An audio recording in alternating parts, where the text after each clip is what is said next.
75,000 ரூபாய் வரை பயிர்க்கடன் பெற்ற உழவர்களுக்கு முழுமையாக தள்ளுபடி.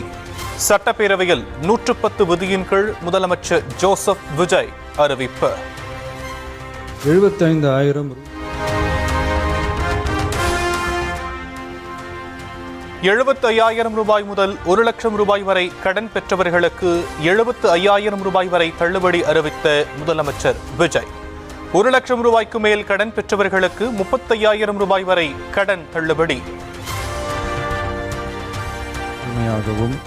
75,000 ரூபாய் முதல் 1 லட்சம் ரூபாய் வரை பெற்றுள்ள பயிர்க்கடன்களுக்கு அதிகபட்சமாக 75,000 ரூபாய் வரையும், 1 லட்சம் ரூபாய்க்கு மேல் பெற்றுள்ள பயிர்க்கடன்களுக்கு அதிகபட்சமாக 35,000 ரூபாய் வரையும் தள்ளுபடி வழங்கப்படும்.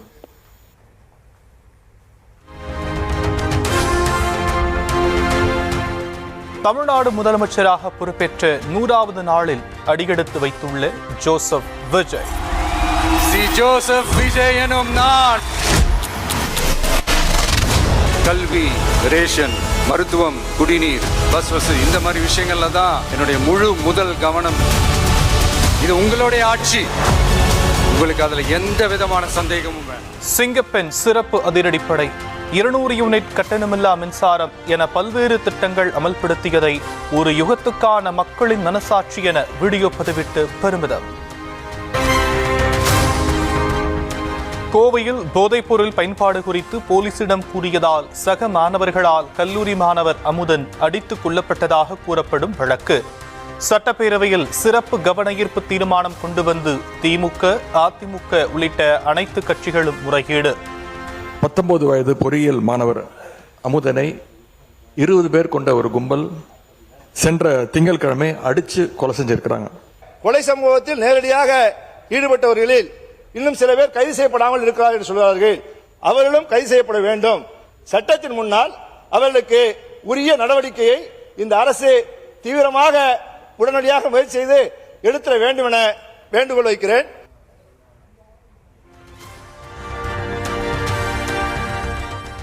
கோவையில் மாணவர் அமுதன் கொலை செய்யப்பட்ட நிகழ்வு இருதரப்பு மாணவர்களுக்கு இடையிலான முன்விரோதத்தால் நிகழ்ந்த ஒன்று என அமைச்சர் நிர்மல்குமார் விளக்கம். போதைப்பொருள் விற்பனையை போலீசிடம் தெரிவித்த ஆத்திரத்தில் மற்றொரு தரப்பினர் கொன்றதாக எதிர்க்கட்சிகள் திசை திருப்புவதாகவும் குற்றச்சாட்டு.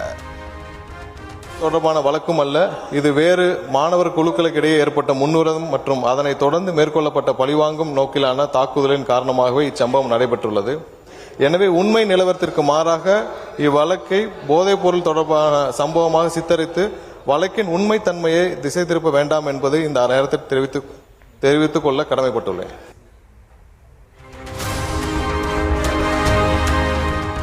கடந்த திமுக ஆட்சியில்தான் போதைப்பொருள் நடமாட்டம் அதிகரித்ததாக அமைச்சர் நிர்மல்குமார் குற்றச்சாட்டு.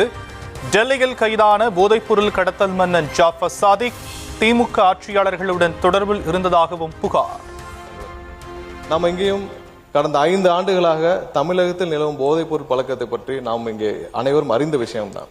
ஏற்கனவே உலக இன்டர்நேஷனல் போதைப் பொருள் கடத்தல் மன்னன் ஜாஃபர் சாதிக் என்ற நபர் டெல்லியில் கைது செய்யப்பட்டார். அவருடனும் அப்போது இருந்த முதல்வர் குடும்பம் முதல் அமைச்சர்கள் வரை அதிகாரிகள் வரை அனைவரும் எவ்வளவு தூரம் தொடர்பில் இருந்தாலும் எல்லாருக்கும் தெரியும். இதுவரை அந்த நபர் சம்பந்தப்பட்ட எந்த வழக்கும் தமிழ்நாட்டில் பதிவு செய்யவில்லை.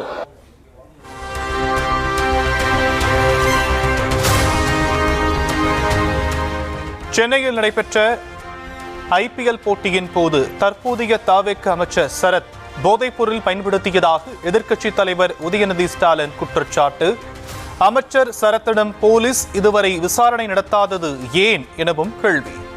ஓடர் நுணுக்கிட்டு மாத்திரை நுணுக்குன்னு கதை விட்டாரு. அவர்கிட்ட உங்களுடைய காவல்துறை ஏதாவது விசாரணை நடத்துச்சா? அவர் மேல ஏதாவது நடவடிக்கை எடுத்திருக்கீங்களா?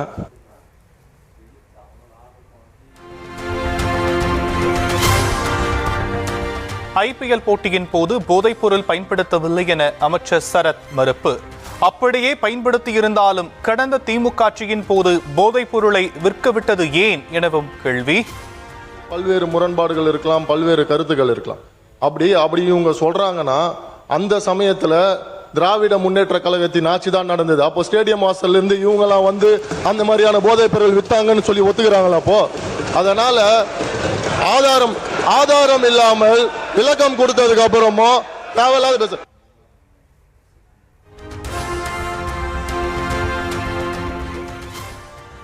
தமிழ்நாட்டில் திமுக ஆட்சிக்கு வந்த பிறகுதான் போதைப்பொருள் புழக்கம் அதிகரித்ததாக அமைச்சர் ஆதவ் அர்ஜுனா குற்றச்சாட்டு. திமுக ஆட்சியில் கஞ்சா உள்ளிட்ட போதைப்பொருள் நடமாட்டத்தை தடுக்க நடவடிக்கை எடுக்கவில்லை என்று புகார். இந்த போதை பழக்க வழக்கம்ங்கிறது 100 நாட்கள் உருவாகல, இதை அடித்தளத்தில் உருவாக்குனது திமுக தான். அதனால்தான் மக்கள் உங்களை தூக்கி எறிஞ்சிருக்காங்க. உங்களுடைய தோல்விக்கான காரணம் போதை பழக்க வழக்கம். இதை நாங்கள் உறுதியாக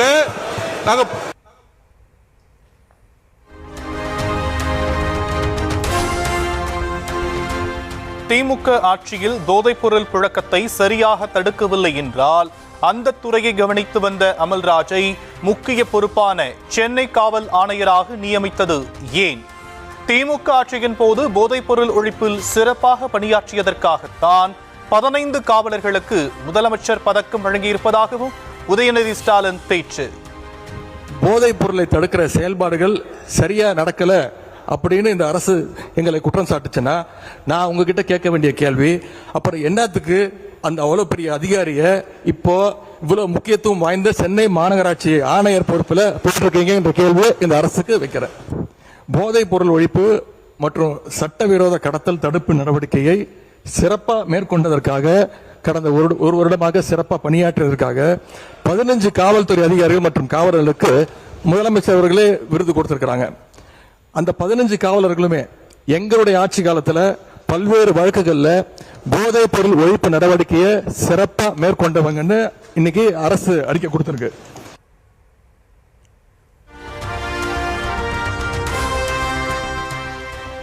உச்சநீதிமன்ற ஆணைப்படி மேகமலை வனப்பகுதியில் இருந்து மக்களை வெளியேற்றும் நடவடிக்கைக்கு எதிராக எதிர்க்கட்சிகள் சிறப்பு கவன ஈர்ப்பு தீர்மானம்.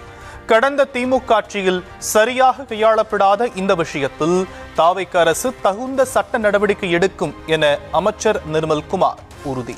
இது முறையாக கையாளப்பட்டிருந்தால் இவ்வளவு பெரிய இக்கட்டான சூழ்நிலை அந்த மக்களுக்கு ஏற்பட்டிருக்காது. அது இல்லாமல் 2021 புலிகள் காப்பகமாக அறிவிக்கப்பட்ட போதும் இது முறையாக கையாண்டப்பட்டிருக்கணும். கடந்த 5 ஆண்டுகளாக இந்த வழக்கு உச்சநீதிமன்றத்தில் நடைபெற்று வந்து கடந்த 29/5/2026 அன்று இறுதி உத்தரவு உச்சநீதிமன்றத்தில் உத்தரவு பெறப்பட்டது. அந்த உத்தரவின் அடிப்படையில் தான் இப்ப இந்த அறிக்கைகள் அனைத்தும் வெளியேற்றப்பட வேண்டும் என்று அனைத்து நடவடிக்கைகளும் மேற்கொள்ளப்பட்டு வருகிறது. எனவே இந்த பிரச்சனைக்கு நிரந்தர தீர்வு காணும் வகையில் மக்களுக்கு தேவையான அனைத்து சட்டப்பூர்வ நடவடிக்கைகளையும் தமிழக முதல்வர் உத்தரவின் பேரில் எடுக்கப்பட்டு வருகிறது.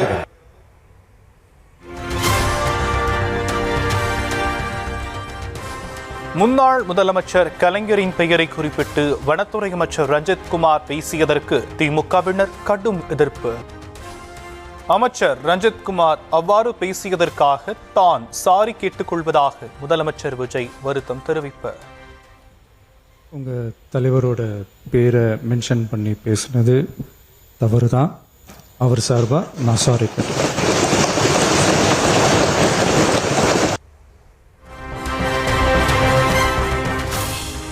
முன்னாள் முதலமைச்சர் எம்ஜிஆர் இருந்தவரை திமுகவால் எந்த தேர்தலிலும் வெற்றி பெற முடியாததை போல் தமிழ்நாட்டில் எப்போதும் தாவேக ஆட்சிதான் என அமைச்சர் செங்கோட்டையன் பேச்சு. 1977 புரட்சித் தலைவர் இந்த புனித கோட்டையில் அமர்ந்ததற்கு பிறகு அவர் உயிருள்ளவரை திராவிட முன்னேற்றக் கழகம் வெற்றி பெறவில்லை என்பதுதான் வரலாறு.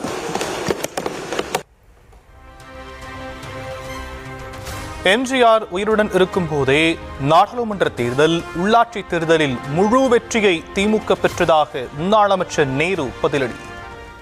அவர் இருக்கிற போதே 80 பாராளுமன்றத்தில் மகத்தான வெற்றி திராவிட முன்னேற்ற கழகம் பெற்றது. அவர் இருக்கிற போதுதான் 86 நடைபெற்ற உள்ளாட்சி தேர்தலில் திராவிட முன்னேற்ற கழகம் முழுமையாக வெற்றி பெற்றது என்பதை தெரிவித்துக் கொள்கிறேன். காவிரி மேலாண்மை ஆணையத்தின் உத்தரவின் அடிப்படையில் காவிரியில் நீர் திறக்க வேண்டும். கர்நாடக அரசுக்கு உச்சநீதிமன்ற நீதிபதிகள் அமர்வு உத்தரவு.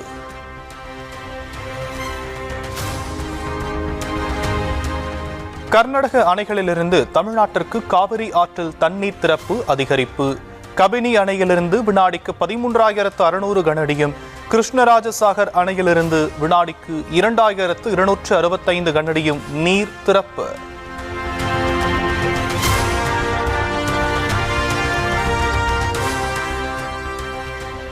ஒகேனக்கல் காவிரி ஆற்றில் நீர்வரத்து 12,500 கனஅடியாக அதிகரிப்பு. சுற்றுலா பயணிகளின் பாதுகாப்பு கருதி பரிசல் இயக்க நீடிக்கும் தடை.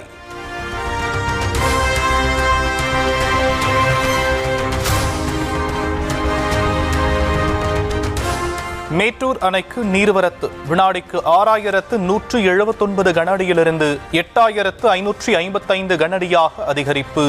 நீர்மட்டம் 81.85 அடியாக உள்ள நிலையில் குடிநீர் தேவைக்காக வினாடிக்கு 2,000 கனஅடி நீர் வெளியேற்றம்.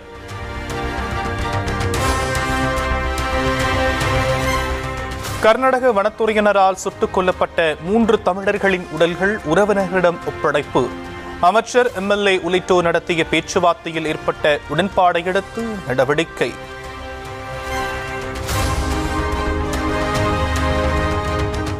தமிழர்களை சுட்டுக் கொன்ற வனத்துறை காவலர்கள் 7 பேர் மீது வழக்கு பதிவு. தமிழ்நாட்டைச் சேர்ந்த தலைவர்களின் கடும் கண்டனத்தின் விளைவாக கொலை வழக்காக பதிவு செய்தது கர்நாடக காவல்துறை.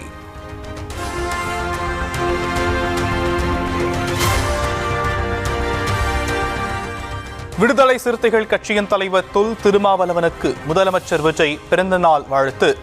சமூக நீதி, சமத்துவம், ஜனநாயக விழுமியங்கள் மற்றும் விளிம்புநிலை மக்களின் உரிமை குரலாக ஒலிப்பதாக புகழாரம்.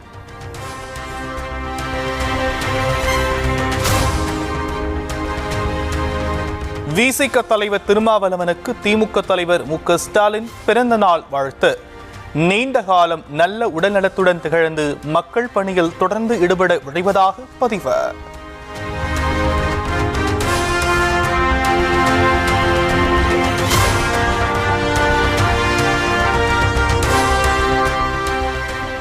டாஸ்மாக் முறைகேடு வழக்கு தொடர்பாக IPS அதிகாரியின் சகோதரருக்கு எதிராக லுக் அவுட் நோட்டீஸ் பிறப்பிப்பு. சட்டவிரோத செல்வாக்கை செலுத்தி இடைத்தரகராக செயல்பட்டதாக புகார் எழுந்ததால் தலைமறைவானவரை பிடிக்கும் பணி தீவிரம்.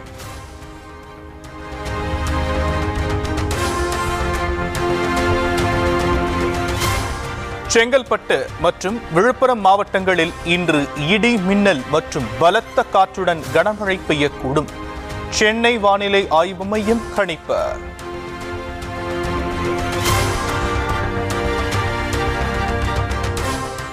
சென்னை, செங்கல்பட்டு, திருவள்ளூர், விழுப்புரம், நீலகிரி மாவட்டங்களில் நாளை மறுநாள் கனமழைக்கு வாய்ப்பு. மேற்கு தொடர்ச்சி மலை மாவட்டங்கள், வடகடலோர தமிழ்நாடு, புதுவை மற்றும் காரைக்கால் பகுதிகளில் மிதமான மழை பெய்யக்கூடும்.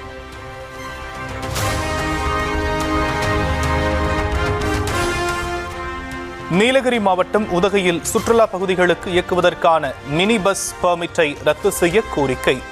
ஆட்டோ மற்றும் மேக்ஸி கேப் ஓட்டுநர்கள் மற்றும் உரிமையாளர்கள் கூட்டமைப்பு சார்பாக ஒரு நாள் அடையாள வேலை நிறுத்தம். சென்னையில் ஆபரண தங்கத்தின் விலை சவரனுக்கு 400 ரூபாய் உயர்வு. ஒரு பவுன் 1,14,160 ரூபாய்க்கு விற்பனை.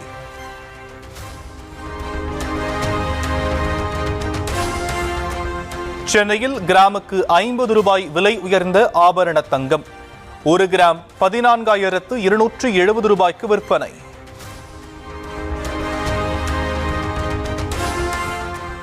சென்னையில் வெள்ளியின் விலையில் இன்று மாற்றமில்லை. 1 கிராம் 255 ரூபாய்க்கும் 1 கிலோ 2,55,000 ரூபாய்க்கும் விற்பனை.